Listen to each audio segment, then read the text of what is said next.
Flying solo, gonna give a shout out to Sheets. I hope he has a great weekend. I know he's got some stuff going on, so I hope hopefully he has a great time. Really good to be here with you guys. We're gonna talk through this. It's a fun DFS weekend. I'm gonna do my best to get in as much basketball over the weekend as possible, and I'm also gonna go live tonight and talk about basketball and MLB. We're gonna get after it and talk through. I'm actually pretty pumped up about these slates. I think that these are pretty fun ones. So let's start off. I'm going to go, game by game as we do it. We'll do a build at the end to see what we're getting right now. And if you guys want to have any NBA questions about tonight, we can address that at the end of the show. So up to you guys, your call completely. And let me know exactly what you guys want to do. So happy to talk NBA at the end if you guys want to, and do a lineup build for either NBA or MLB, etc. Whatever you guys want. Please click the like button when you subscribe. Also want to remind everybody we've got some great deals out there. We're very competitive. We're priced very similar to SaberSim. We have all the SaberSim stuff. We've got all of Sheets' projections, which are some of the best in the industry, as well as Goldie's. Same thing. Also, you get all of my content, all of Rody's content, all of Brandon Cruz for NASCAR. If you play NASCAR, you're not following Brandon Cruz. I'm just pretty sure that you're doing something wrong. That guy's awesome. And then when LOL gets going, we've got Chan in there. So a lot of extra stuff that we got, and I think we got very competitive prices. Check it out. All that stuff out of the way. Let's get into the games. I'm going to start off with the Yankees and Tampa Bay. So I'm not interested in either of these pitchers tonight. And there are other spots that I'd like to attack. I think that I could see like talking myself into these stacks later today. Both teams generally known, good bullpens, all that stuff. I always say, wait 1 month before we just start deciding bullpen stats going into the MLB season. But I really think that you could talk yourself into maybe a fringy-ish type of stack on either side of this game. I think I'd prefer the Yankees if I had to pick one, but I think that both are viable. So that's just something to consider. Not a game that I'm heavily invested in myself. All right, Cleveland and Oakland. That's okay. Well, somebody look. Brandon's the best. I'm not going to say any bad things about Brandon. He's freaking awesome. All right, so Tristan McKenzie and Oakland and okay. So basically, the thing with McKenzie we've got to worry about is you see he's got less than a 6K prop. I think McKenzie's a better play here maybe than most people do. I don't love the price. And I'm a little concerned about, how stretched out all that stuff. But I think that I'm willing to gamble with a little bit of McKenzie today. And not like a priority play, but it's a guy to get different. You're going to see there's some pretty heavy chalk on some pitchers. So we'll get into that a little bit later. All right, let's talk about the hitting in this game, because we're definitely not doing anything with Joe Boyle. I am going to just say, I think that Cleveland is the far more interesting side here. It's interesting, the Oakland projections. I'm kind of confused by it, to be honest with you. I personally lean the Cleveland side. I would rather take those shots than the Oakland side myself. But Oakland is super cheap, so using them as filler pieces certainly makes some sense. But Cleveland, you've got Tyler Freeman potentially batting fifth at 2,600. You've got some cheap stuff over there as well. So I like Cleveland a little bit. I like McKenzie a little bit. That's basically where I'm at. Again, not a huge priority, but I do think Cleveland is a team I'm definitely considering. All right, let's move it along. We're going to talk about Texas and Atlanta. We got a little battle going on. Chris Sale against – look, I don't care what the hell Chris Sale does. I am not playing Chris Sale against Texas. In general, I am not playing anybody against it. Now, if Chris Sale was 6,500, that's something else.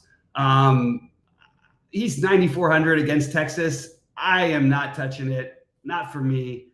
If it was a smaller slate, I would say get contrarian and maybe stack some Texas.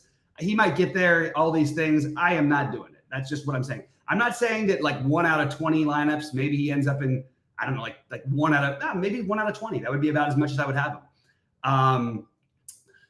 All right. So Andrew Heaney this is a great spot to stack Atlanta. This is also an interesting spot to take a shot on Andrew Heaney. Look, both can get there. We know Heaney might only pitch 5 innings because he tends to get worked in the counts. He gives up a ton of home runs. Atlanta's expensive, so it's going to keep him low owned. I like the idea of getting to a little bit of Heaney as a contrarian play and a little bit of Atlanta.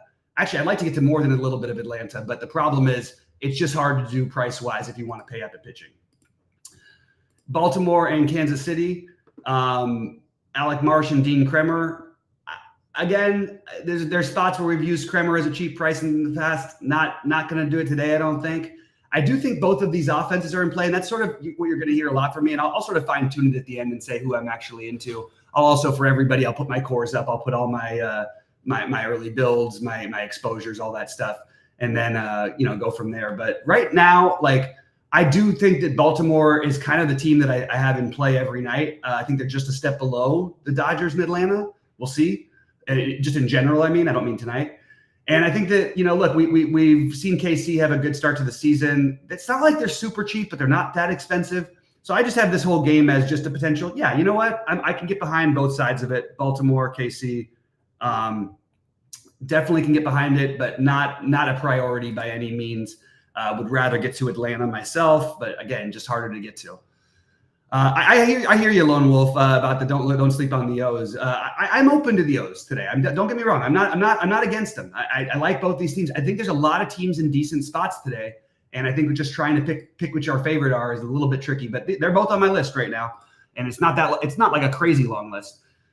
Joe Ryan and Jack Flaherty. Ryan, I think for pretty good reason, is fairly chalky. Flaherty, because he's cheap against a team that's been struggling, is going to be chalky. We know the Flaherty deal, guys. We know that he's hurt us a million times before. I still think you have to consider both these pitchers very, very strongly. And I think this is a really, really we know Detroit's lineup, and we know that they should be gettable. And we know that Minnesota has been lit up by right-handed pitching most of the season so far, just been horrible against even the worst. So I'm not getting to any of the bats. I do like both pitchers, and they're both fairly high on my list right now. I know Ryan's going to be popular. I'm okay if you want to go other routes, but he is a guy that is going to be a staple. He's probably, let me just go back to it real quick. He's going to be a cash game guy you're using, in my opinion. Pretty much, I think not no matter what, but pretty much no matter what. The argument is this one, is with Freddie Peralta. Okay, I like Freddie Peralta. We've seen St. Louis also struggle to start the season. They've also had some tough matchups, for all fairness. I don't know. I think Kyle Gibson is just like on the fringe of being a guy we consider maybe if you're playing, again, 20 lineups, maybe he makes it into a couple. Just the value side of things I'm interested in, because I do like some of the spend up stacks today. So we mentioned Baltimore, we mentioned the Braves. Gibson, Flaherty, for example, helps you get there a little bit easier. I think Freddie Peralta, if this is real ownership, I probably am going to be on the lower side. I like Joe Ryan better, but I will have, just on its face, I like the Peralta play just fine. I do think you could argue for Milwaukee a little bit against Gibson, but not probably what I'm going to do realistically. But I don't think it's the worst idea. Jake Bauers is batting third. You can use that. You might get some extreme value in some funny places in this game. So keep an eye out for that, because I do think that's an important piece to try to fit in those expensive stacks if you want to, along with the expensive pitching. So this is the game. I already know what I'm going to do. I ain't playing the pitchers here, but it's like 40 degrees. There's some weather issues. My rule. I'm okay to fade Coors, and I'm okay to fade Coors if there's anything that's suboptimal hitting weather for Coors. So look, just trying to fade a team, some of the higher owned teams. Now the Colorado side, I don't think is going to be particularly high owned. I think it's only going to be the Seattle side. So maybe you could argue for playing the Seattle side a little, for the Colorado side. It's interesting because there's no ownership on Hancock, who's cheap. And I think you could definitely consider that for large field GPPs. And for Seattle, we just haven't seen them hit the ball that much. I'm not going to play the chalky Seattle. Sure. Can I use, if they put Clase at somewhere near the top? Ty France is too cheap. There's some cheap bats that make some sense. Cal Raleigh in Colorado, it's a fly ball. It's probably going to get out. But I think if I had anything in this game from the hitting side, as a stack, it would be Colorado at low ownership. But I mostly fading this game for the most part. Not great hitting weather. That's okay though. Anyway, moving on. Padres and Blue Jays. Sorry guys, I'm struggling a little bit because I'm trying to look at chat and do this. I like the two-man. You guys know me. I like the two-man shows. It's a little trickier. Just to throw Jenna out there, I think that the early ownership projections in baseball especially, but in both sports really, we should really treat like with a grain of salt, because they do tend to even out as the day goes on. For pretty much all sites, that seems to be the case. And I, as a responsible DFS player, I definitely take a look at every site to see what's happening. All right. Toronto, San Diego, definitely not playing either of the pitchers here. At least certainly don't plan to. You do have, I don't know how much Yariel Rodriguez is going to pitch. I do think 5K. I just look at it that, early in the season. Interesting, a game in San Diego. We don't usually see the chalk a little bit. I think it's going to be a little bit on both sides, a little less on San. Oh no, never mind. I'm surprised that nobody's playing San Diego at all. I definitely think you can consider some San Diego here. I'm not exactly sure why there's nothing there. I have this as another one of those interesting games, and just that I think that both teams are mildly interesting on each side. Toronto, San Diego at low ownership does appeal to me. I think this is a decent offense, and I know the Blue Jays are supposed to have a good bullpen, but still, I think that taking advantage of some of this stuff is definitely worthwhile. Moving on to the Mets and Dodgers. All right, let's talk about who we got pitching here. Okay, so no one's going to play Yamamoto tonight. You're going to get, look, I know the Yamamoto thing. You're going to get a wide range of outcomes with Yamamoto.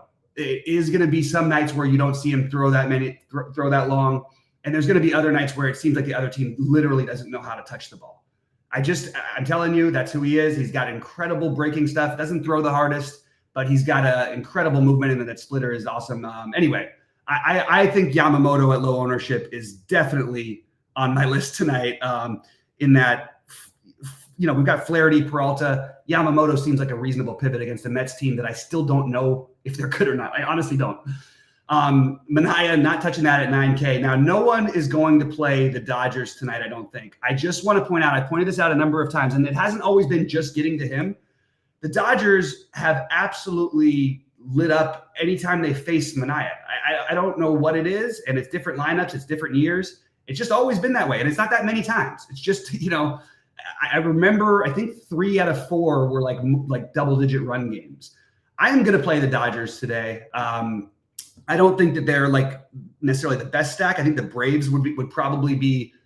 I don't know. They're pretty close. I love the Dodgers. I think when you get this value with the Page and however we're supposed to pronounce his name, and Kike, you're going to have value there for the Dodgers against the lefty. You do have to worry about some guys getting platooned, but if it's 8-0, I don't know if they're getting platooned, and maybe that's a possibility tonight. That certainly can happen.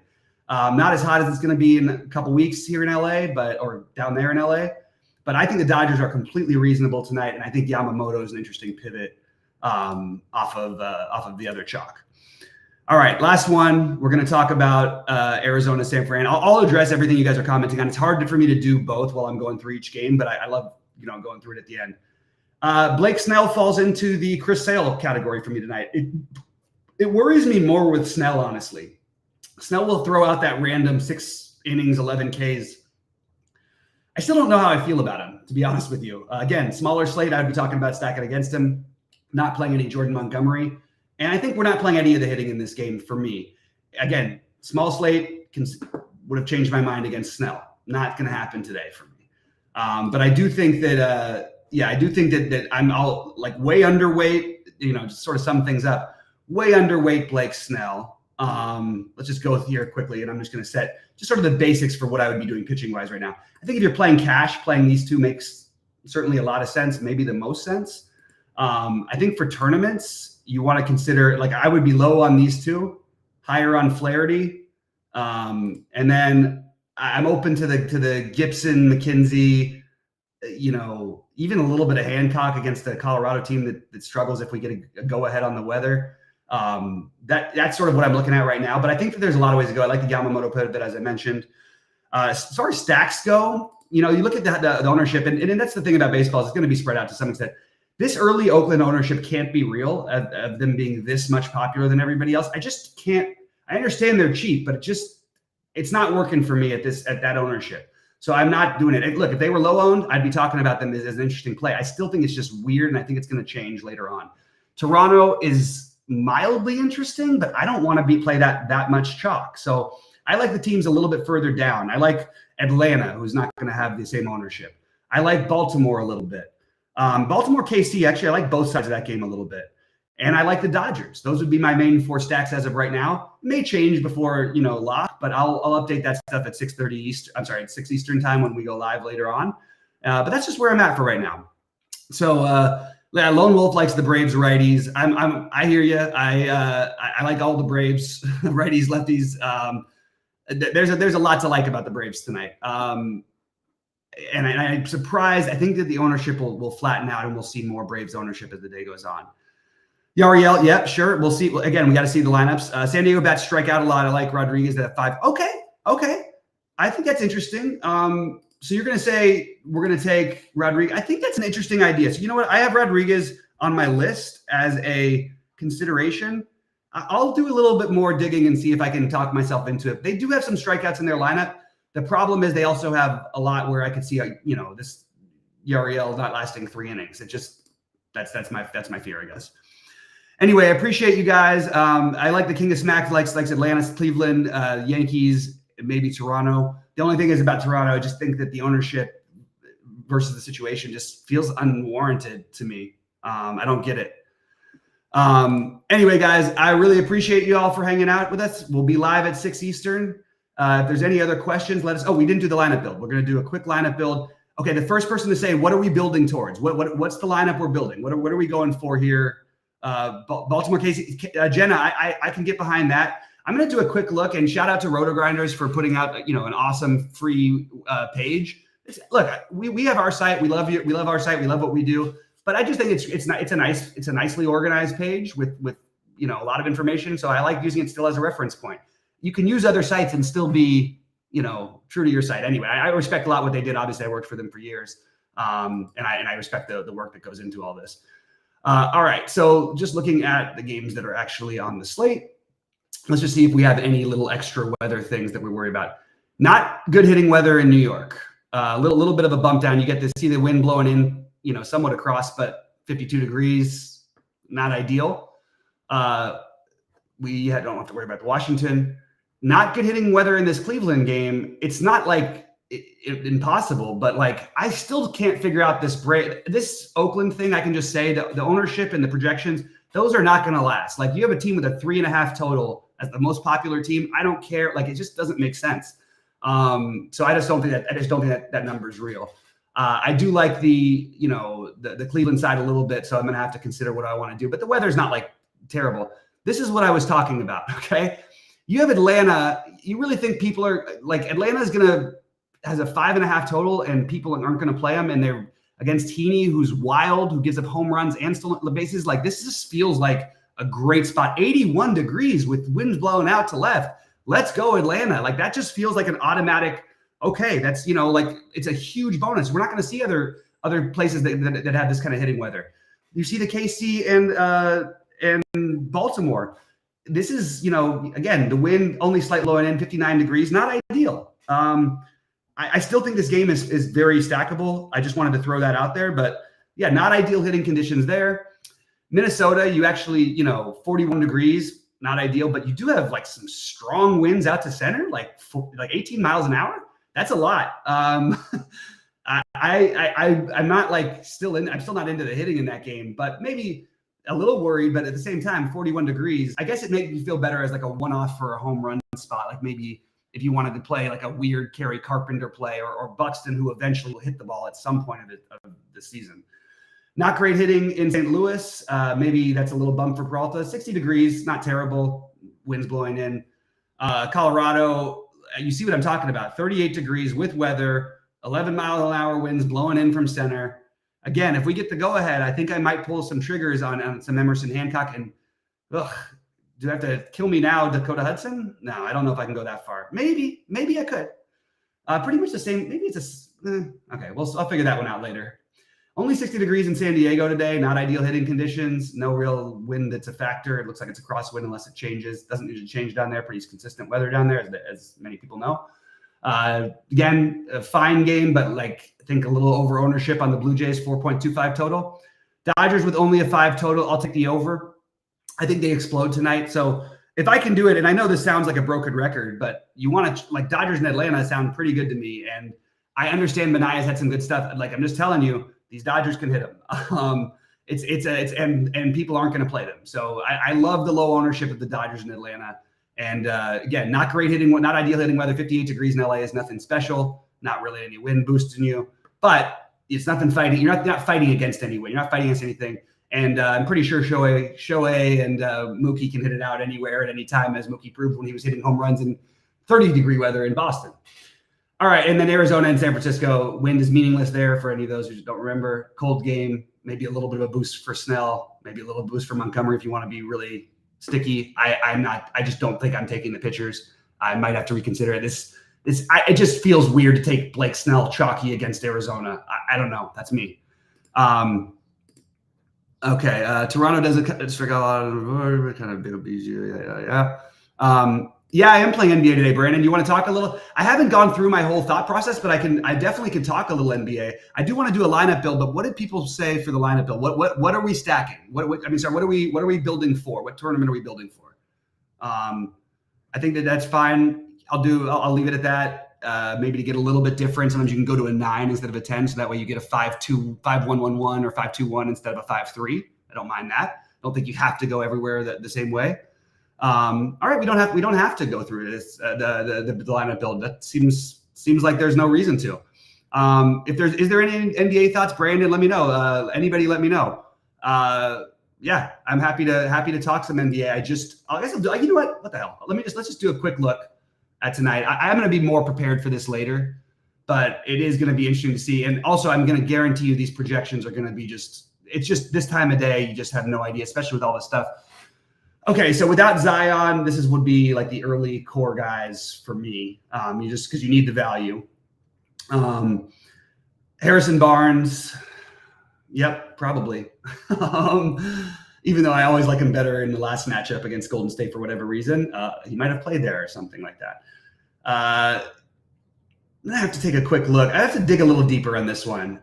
Those would be the 3 guys naturally that I think you start off with, just so you can have money to play everybody else. And then just looking at quick glances of maybe something off the board.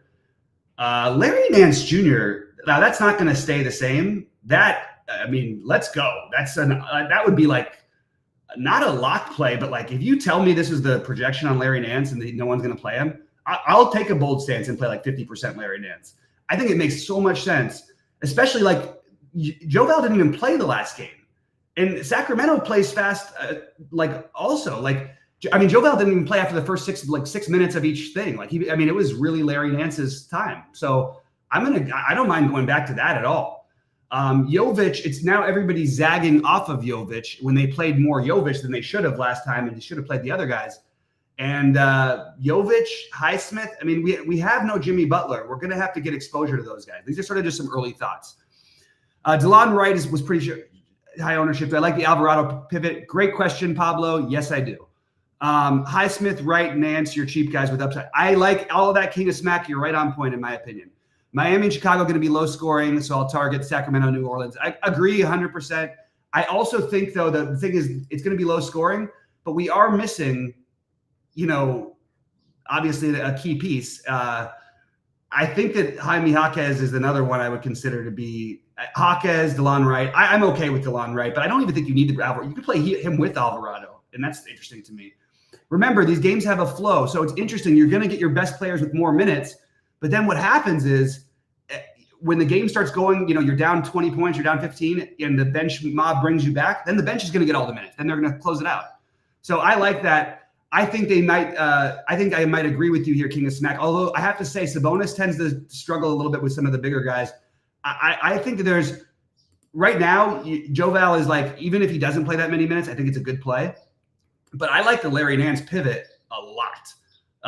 And I think that it's bizarre as it sounds, it's a 2-game slate. You could actually consider playing them both together, which is weird because you're kind of trying to thread the needle. And that feels hard, like maybe 24 minutes for each. Or even if Joe Val plays 20 and Nance plays 28, I still think Joe Val is going to get close to 30. So that's where I'm at. Anyway, guys, we really appreciate you guys. Please click the like button before you get out of here. We'll talk a little bit more basketball and baseball later on today. Good luck to everyone. I hope you guys crush it. And let's have some money going into the weekend. And let's get some golf lineups going a little bit better. I know we don't have to worry about a cut, but I'd like my guys to at least be